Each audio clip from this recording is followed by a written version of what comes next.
right, guys, welcome to chapter 3. I am very excited about this chapter. In this chapter, we will be talking about structure and team of your business. Okay. So we're just going to dive right in. Okay.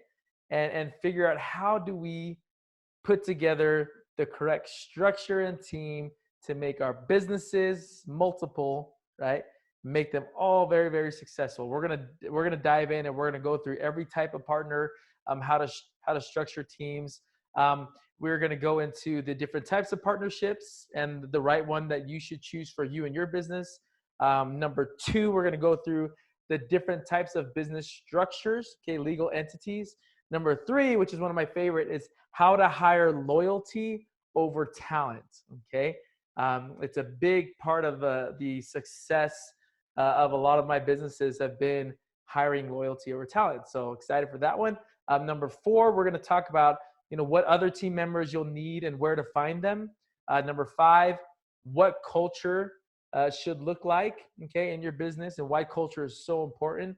And number 6, how to choose your business name and logo. I put number 6 as choose your business name and logo for a specific reason, and I'll talk to you about that when we get to that point. Okay, so let's go ahead and dive right into section 1. Okay, so in section 1, we are first going to talk about the different type of partners. Okay, so, and I'll write this one out, guys. So everybody knows that in businesses, there's going to come a time where you're going to have partners, where you are going to need partners. Okay, so let's talk about the different types of partners that you could possibly have. Okay, number 1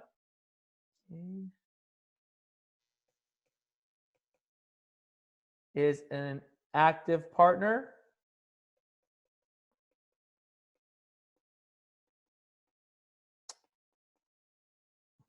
Equity partner. Okay, so an active partner and equity partner. Now, an active partner is an invested person who is involved in the day-to-day operations of the partnership. Okay, an active partner helps run the business to enhance their returns and is therefore considered a material participant of the business. This person typically shares more risk and a return versus a limited or silent partner. Okay, so active partner, they're in it. They're normally invested. They have money in there. They have time that they're going to spend in the business in order for them to get their return. Okay, this is literally an active partner, equity partner. Okay, they own equity in the business, which is ownership in the business. Okay, number 2, okay, a silent partner.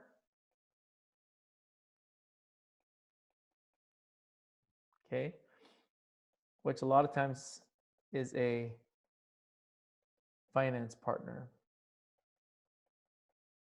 Okay, a lot of times these partners are the ones that put money down, but they don't take part in the day-to-day of the business. Okay, so they're normally not in the business at all. You don't see them in the day-to-day. They're just putting their money in. They want to get a certain return.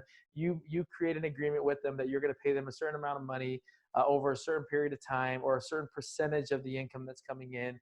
But they are considered a silent partner for that reason, because normally they don't have a say in the day-to-day operations.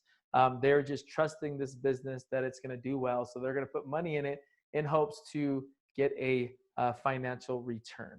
Okay, so and a lot of times these partners, well, most of the time they are just limited to the amount of money that they put in. Okay, they're not actively involved, so they can't make money off of working or building the business because they're only investing into it. Okay, number 3. Okay,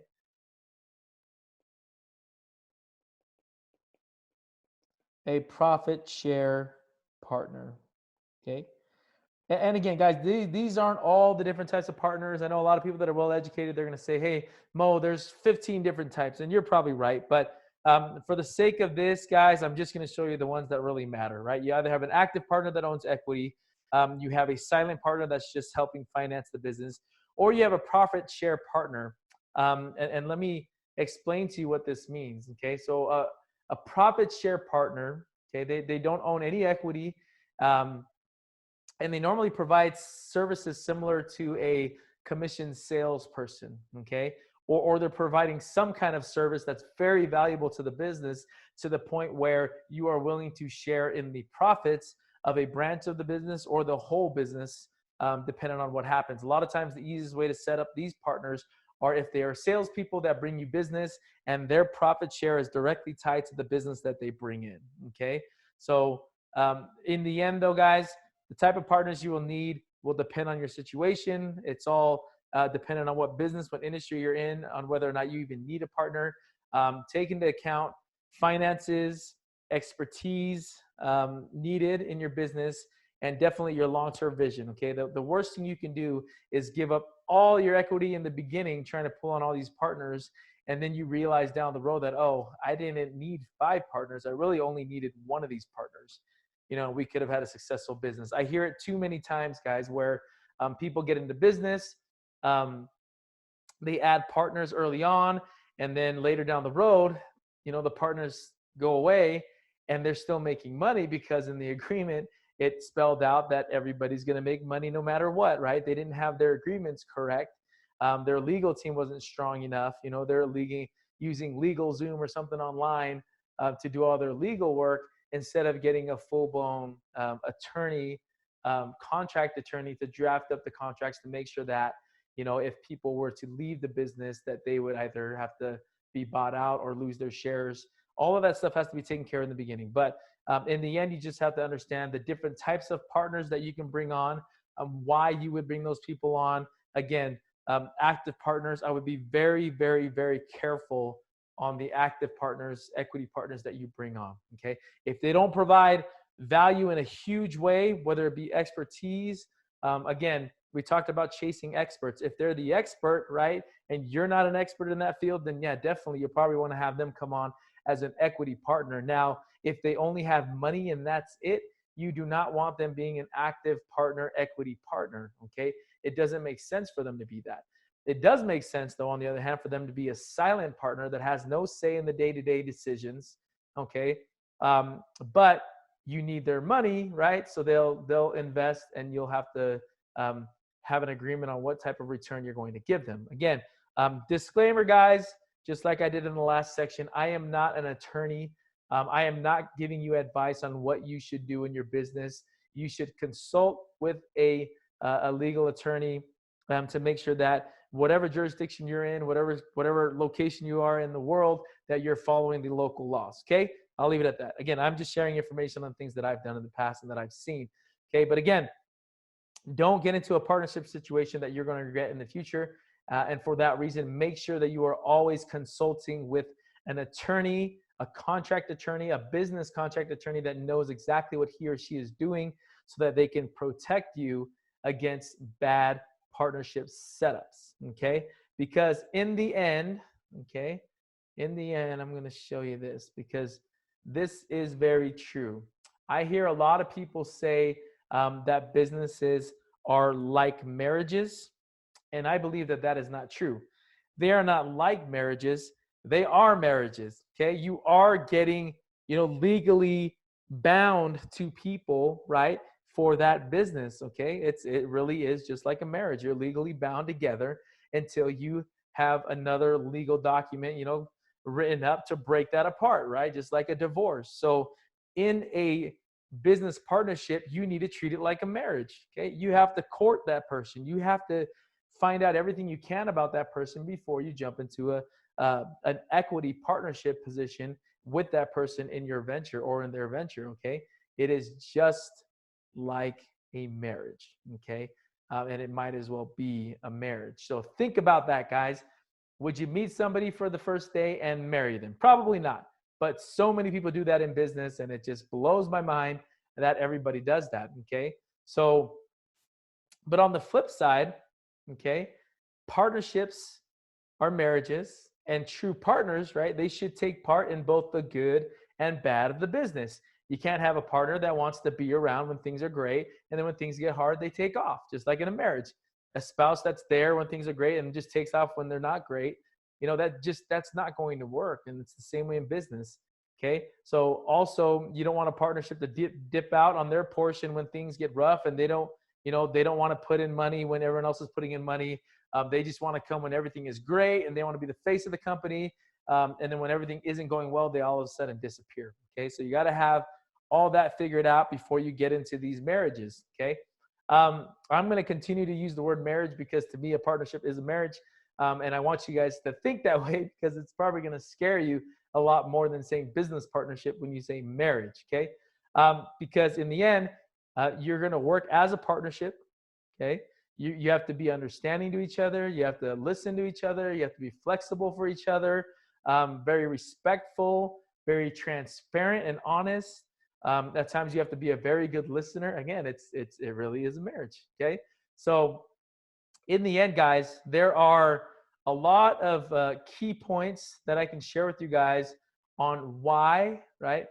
What you need to figure out before you guys get into this marriage. But let me go ahead and write some of these out. Okay. So I'm going to share my drawing board again so that you guys can see what it is I'm talking about. Okay. So in a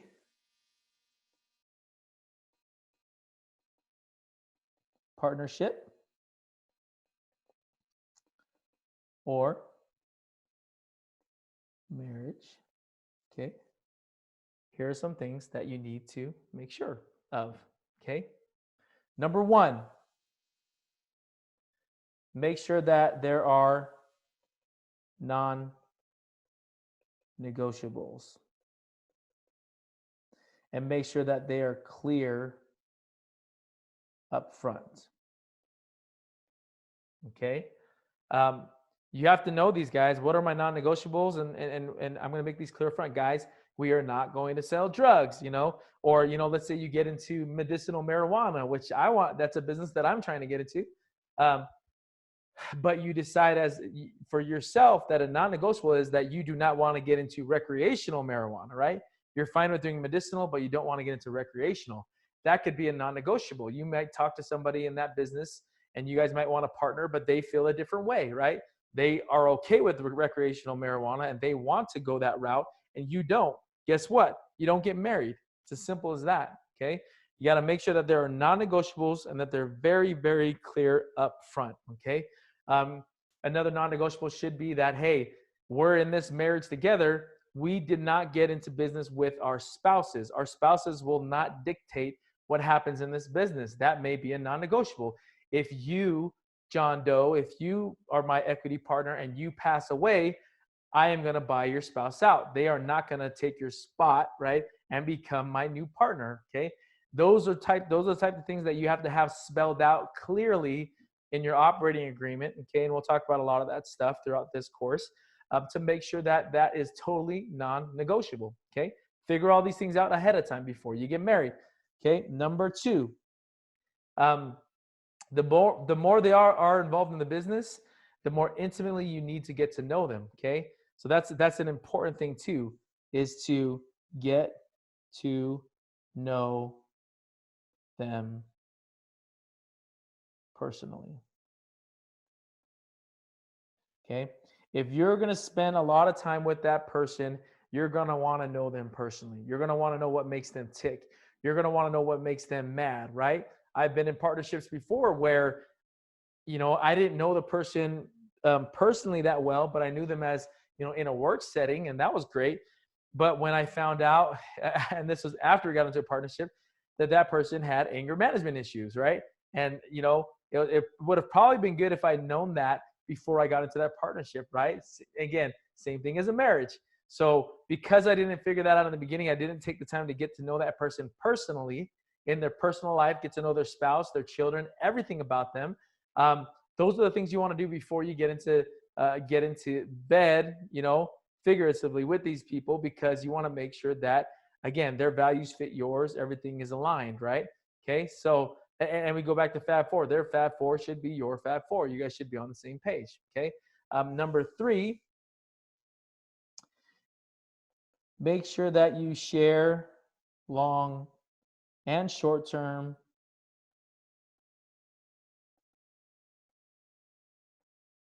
visions. Okay. Because you don't want to get into business with somebody that is expecting to work 2 months and then go wakeboarding for the rest of the year, right? You have to understand where it is that they're at in their mind with your business and where you are at. You may be sitting and thinking that, hey, after a year, guys, then we'll kind of step back a little bit. But for sure, for the first 12 months, we're all going to be full steam ahead, all together working this. Because if you're on that page and they're on another page and you guys don't discuss that, guess what? In 2 months' time, they're going to be wakeboarding and you are going to be working and you are going to get mad. Okay. So make sure that you guys share the same short and long-term visions of where the company is going. Okay. Make sure that your values are similar. Okay. A lot of times you're not going to find someone that's exactly like you, that has the exact same values, and that's okay. Just make sure that you guys are similar enough that you guys aren't going to jeopardize one another's true values and how they want to live their life. Okay. Number 5, it helps to have opposing strengths and weaknesses. And I'll go into this a little more in depth in a section coming up, guys. But again, it's good to have somebody that kind of works on the opposite side of the spectrum from you as far as skill sets and strengths go, because a lot of times if you put too many of the same personality in one room, you're going to get one thing, right? A lot of times if you put too many A-type personality, guys with a bunch of ego all in one room, you're probably going to have a hard time, right? It's good to have a mixture, right? So it's good to have somebody that kind of completes that circle to make you a well-rounded partnership and a well-rounded team. Okay. And I'll explain again here in the next little bit how to do that and how to figure out if that's the case for you and your potential partner. Okay. Make sure that roles are clearly defined. Okay. That way it's not just, hey, let's get in here, let's work hard. You do what you can, I do what I can, because it's never going to be equal, guys. You can never get like a 50-50, 30-30-30 situation where everybody's doing exactly the same amount of work, spending the exact amount of time together, working, exact amount, same travel, right? You're never going to get to that point. So in a partnership, you just have to make sure that the roles are defined. For instance, in my property management company, when I had a partner, it was just him and I, we decided that he was going to handle all the maintenance of the business, so maintenance and accounting, and I was going to handle all the leasing and sales. Okay. It was very clear. There was no gray area. I did all this. If something went wrong in leasing and sales, that's on me. If something goes wrong in accounting and maintenance, that was on him. And that's the way that we figured this out. So make sure that the roles are clearly defined and understood. Okay. Because again, make sure that you have these conversations so everybody knows what's going on. Okay. Number 7, find someone who will take equal credit and accountability with you for the accomplishments and the setbacks. Okay. Envy can destroy a partnership. So make sure that you have somebody that's good with the good and the bad. Okay. Right. Make sure you're both on the same page that when things go wrong, they're going to go wrong and you both are going to take responsibility. When they go right, you can both take credit for it as well. Okay. So make sure good and bad, again, just like in a marriage, in sickness and in health, same thing. So number 8, find out their financial situation, their past choices, and how they currently are managing their finances. Guys, I can't stress this enough. Okay. Someone can tell you that everything's there, they're all good and that they're a great partnership, right? You can look at their resume, you can look at their expertise and what's going on. But one thing that you can't find out, and you might as well figure this out, a lot of marriages end up in divorces because of this. And same with businesses, they end up in, partnerships parting ways because of finances, right? And a lot of times because one doesn't know the other's financial habits and kind of where they're at, right? So let's say you get into business with somebody and they just went bankrupt, right? And they have no money at all, right? How how are their decisions going to be made compared to yours if you're financially stable and all of a sudden, they really need money right away, and you guys start doing business together and some money starts coming to the table, and you're both going to be on different pages, and they may be tempted to take money, right? Again, and I'm sharing a worst case scenario, but still, you got to plan for this stuff. You have to know everybody's financial situation. Okay. Current and past.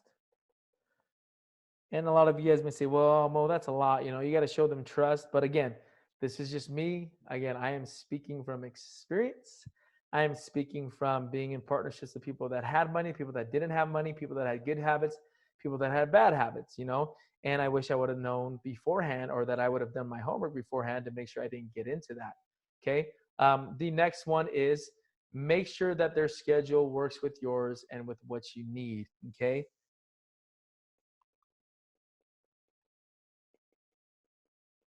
Because you cannot expect, if you have full control of your time, right? And you're going to spend 8 hours on this business, but you're partnering with somebody that has a 9-to-5 job and they can only offer 2 hours of work.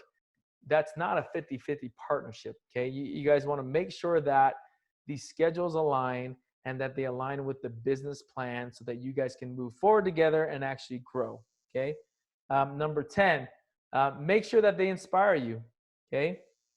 Make sure that they inspire you and they are part of that network, okay, that's promoting growth, that's promoting progress, that's promoting personal development, okay? You don't want anybody in there that does not inspire you. You don't want a partner that's pessimistic or that's always just a Debbie Downer and never is happy, right? You're going to be miserable. Again, would you marry somebody like that? Then don't get into business with them if you wouldn't marry somebody like that. You are getting into a marriage right now. Next one is you look at their track record. Okay, what are people saying about them? Their past successes, how have they handled themselves in bad times and good times, okay? So make sure they have a track record. And again, people can preach all they want. Just like when I buy products, when I get into partnerships, I like to get honest reviews from businesses and people that have worked with them directly, and I want to see how that went. Okay, I don't want to just trust that, oh, this person's a great person because they're telling me they're a great person, and they have a one buddy that's telling me they're a great person too. I'm not just going to trust that. I'm going to go around and I'm going to ask questions. I'm going to find people that they used to work with. I'm going to find businesses that they used to run, and I'm going to see whether or not they did well, because it is very telling from their past and from their current situations and the reviews that you can get and references, whether or not they're going to be a good fit for you. Okay. And lastly, if there'll be an equity partner or someone with a lot of control in your company, you have to meet their family. Okay. You have to meet their family. Because I'll tell you right now that the health of your partner a lot of times is going to be very similar to the health of their relationship with their spouse and with their family. Okay, I'll say that again. The health of your business relationship with them is probably going to be very dependent upon their relationship with their loved ones. Okay, so you got to get to know them. You got to get to know what makes them tick. A lot of times, and I can speak for men because I'm a man. A lot of times, the wife is the one that actually makes things happen. I'm just gonna say that again. This may just be me, guys, but a lot of times it's the wife that really makes things work. Okay, there are times when I've wanted to quit many times in business, and it's my wife that picked me back up and said, "Hey, get over yourself.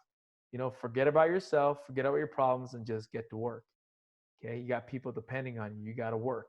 And a lot of times, in order to take care of that business partner of yours, you have to also take care of their family. Okay, to make sure that that's a healthy relationship so that yours can remain healthy as well. And if things go wrong in the family, right, you're going to need to make sure that you let that person take time in their family to fix that so they can come back and be a good business partner. Okay, so pay attention to that. Spend a lot of time with each other's families so you guys know exactly what's going on, and you got to become part of their family anyway. So again, 12 things to make sure that in this new marriage that you are a part of, right, that um, that everything's in order. Okay, I don't know how else to say it, guys. It is just like getting married. So start treating it like that. Meet everybody, talk to everybody, figure things out, guys. Make sure that you are very sure that everything is clear and understood before you jump into a partnership. Okay. Um, the next thing I'm going to share, guys, this one is very, this one might hit close to home for some people. And I'm going to fly through it because I think we all understand it somewhat, but I'm still going to share this because I want it to be very, very clear um, about this one thing. And so I learned this early on in my, well, not early on, later on, probably 4 years ago was it. Because I remember there was times when I used to try and always bring my friends and family into my businesses. Okay. And I had one partner, okay, and his name is Mike. I'll just call him Mike. Mike, great partner to have. Okay, personality a little different than mine, but it worked, right? We worked well together. And Mike told me something before because I'd always wanted to try and help my family become business owners because I know that it'll give them time freedom, money freedom. But I'll tell you right now that business is not and should not be for everybody. It just is not. Okay, because some people can handle it, most people cannot. And it does not make sense for you as a business owner to drag all your family and friends along to try and force them to be a business owner. Just because you know how to do it and you've become successful does not mean that they want it, nor mean that they can do it or that they can cut it or that it fits their lifestyle and personality to even be a business owner. So don't force it. Okay. It literally, it's like forcing someone to marry you and saying, hey, you have to marry me. I'm the one that's going to be the best for you. I'm going to, that sounds creepy, right? The same goes for trying to force people to get into business. Don't be creepy, and I have some pros and cons listed here, but I'm just going to tell you guys, Mike once told me, he said, Mo, you know what? I do not ever want to do business with my close friends and family. And the reason why is because I don't want, in the bad times, obviously, I don't want to have that be the topic of discussion that, oh, Mike got Jill into this business and Jill lost all her money.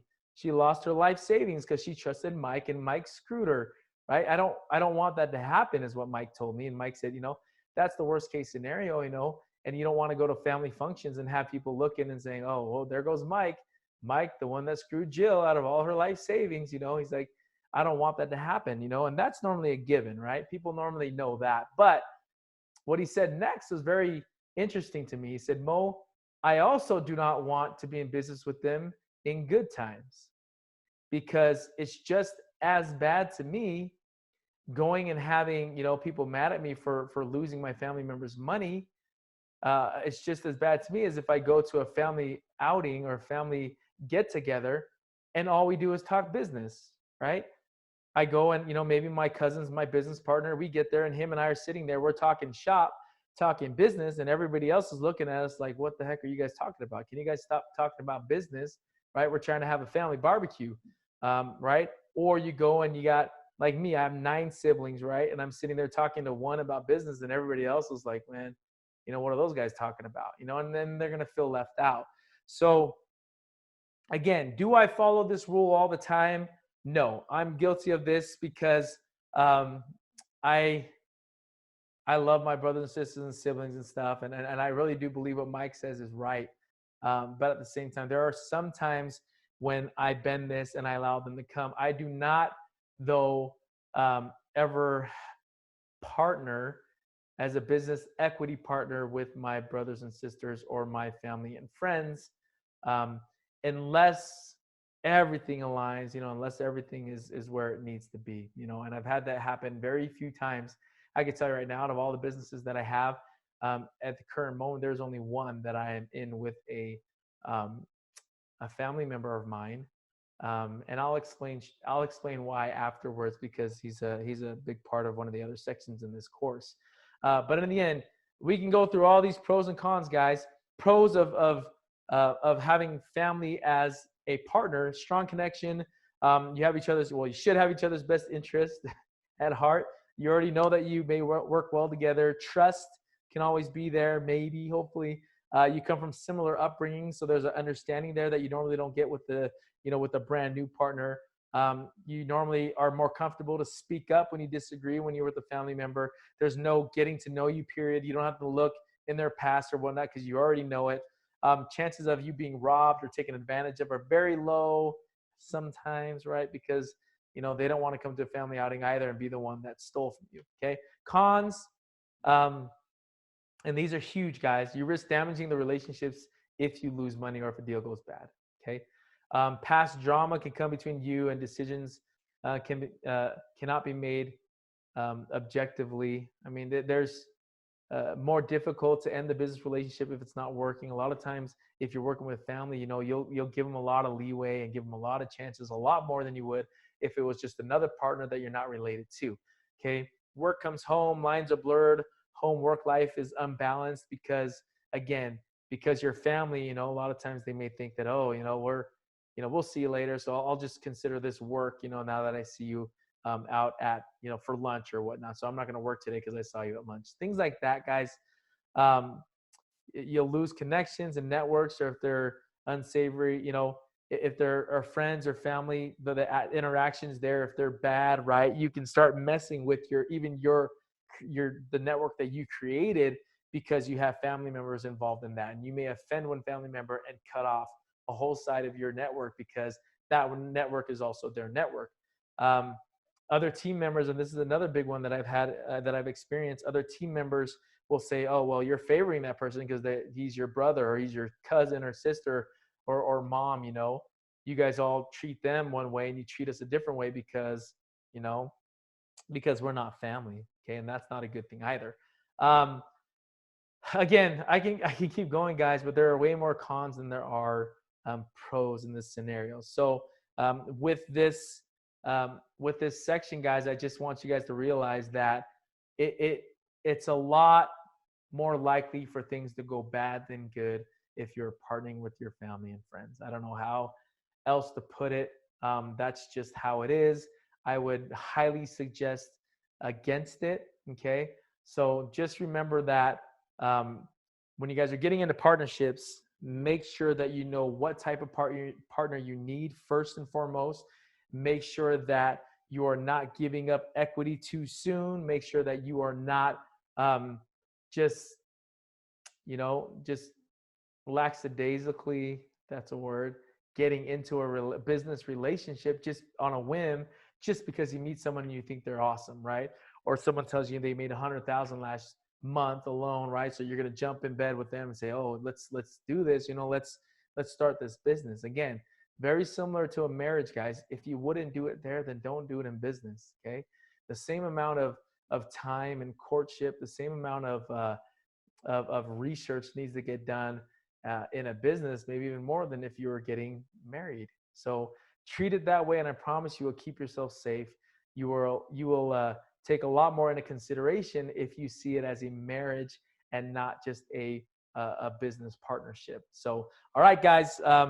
Next, we are going to talk about structures in the next one, the next section on how you can pick the right business entity structure for you. So let's get on to that next section. Thanks.